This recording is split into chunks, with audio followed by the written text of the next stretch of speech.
In a shocking twist to the Bengaluru fridge murder case, the prime suspect was found dead shortly after making a chilling confession. The gruesome crime, which involved the victim's body being hidden inside a fridge, stunned the local community.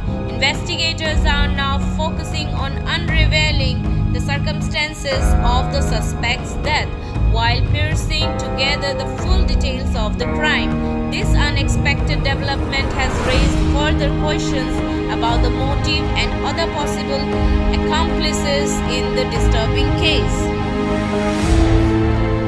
With the prime suspect Mukti Ranjan Roy found dead in Odisha on Wednesday.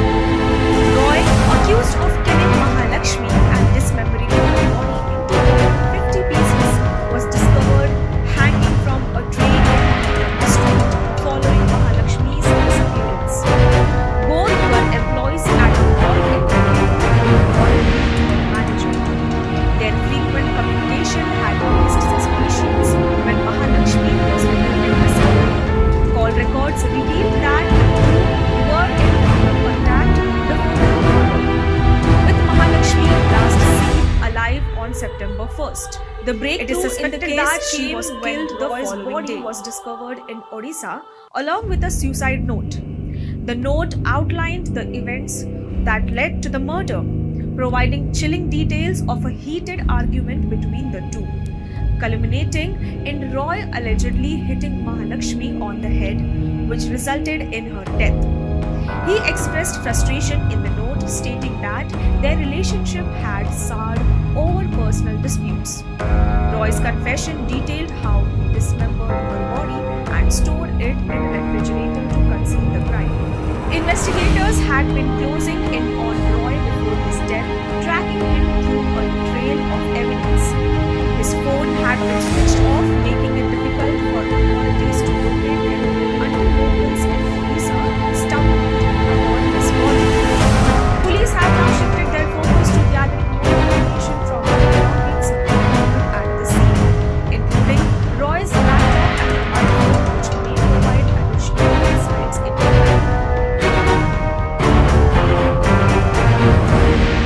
Mahalakshmi's ex-husband Hemant Das had earlier pointed fingers at one of her friends, Ashraf, whom he believed was responsible for her murder. According to Das, their relationship had deteriorated months before the murder, leading to their separation. Mahalakshmi had even filed a police complaint against Das, which added another level of complexity to the investigation. However, with Roy's suicide and his detailed note, Das's allegations have been set aside for now. The murder weapon used to kill Mahalakshmi has not yet been recovered, but investigators suspect a sharp object was involved considering the brutal nature of the dismemberment. Bengaluru police are coordinating closely with authorities in Odisha to piece together the final moments of Roy's life and ensure all loose ends in the case are tied up. Special investigation teams had been formed earlier to track Roy, but the discovery of his body has now shifted the focus toward understanding his motivations and confirming his account of the crime.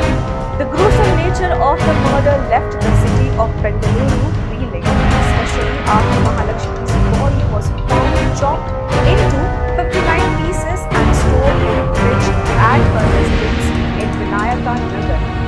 The case shocked neighbors who had initially reported a foul smell coming from her flat. Her family, who had travelled from India, discovered the body, prompting police to initiate a thorough investigation. Roy's death may close one chapter of the investigation, but it leaves behind many unanswered questions. Authorities continue to scrutinize the case to ensure that every aspect of Mahalakshmi's murder is fully understood. The police are also exploring whether anyone else could be having involved or had knowledge of the crime. Although the suicide note provides crucial details, the whole truth behind the events leading to the murder is yet to be uncovered. This case, with its horrifying details and tragic conclusion, has captivated public attention. Investigators are determined to ensure that all aspects of the crime are brought to light despite the suspect's apparent confession and subsequent death. The focus remains